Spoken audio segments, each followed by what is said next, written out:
Good evening সকলকে। এই ভিডিওটিতে আমি একজন সেকেন্ড এসএলএসটির এমপ্যানেলড ফ্রেশার ক্যান্ডিডেট হিসাবে কিছু কথা বলতে চাই।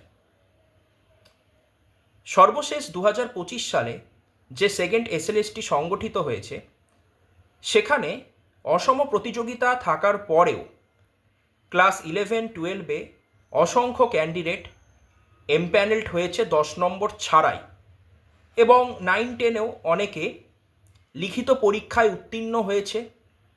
তাদের ভবিষ্যতে ইন্টারভিউ সংগঠিত হবে এবং এক বিশাল সংখ্যক ফ্রেশার্স 9-10-এও কিন্তু এমপ্যানেলড হবে বলে আমরা প্রত্যেকেই অবগত। এরকম পরিস্থিতিতে 2016 ফেরা উচিত কি উচিত নয়, তার আইনগত বৈধতা কি, সে ব্যাপারে আমরা বিতর্কে না গিয়ে সকল ফ্রেশার্স এমপ্যানেলড ক্যান্ডিডেটদের একটাই চাওয়া পাওয়া, তাদের দ্রুততার সাথে জয়েনিং করানো হোক। যাদের কাউন্সিলিং হয়ে গেছে তাদের দ্রুততার সাথে পিভিআর মেডিকেলের মাধ্যমে জয়েনিং করানো হোক।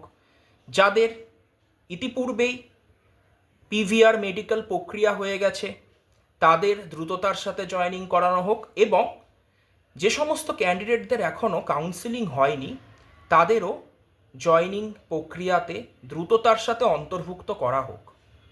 মূলত আমরা এই আশা রাখছি এবং এটাই আমাদের চাওয়া পাওয়া বর্তমান সরকারের কাছে। ধন্যবাদ।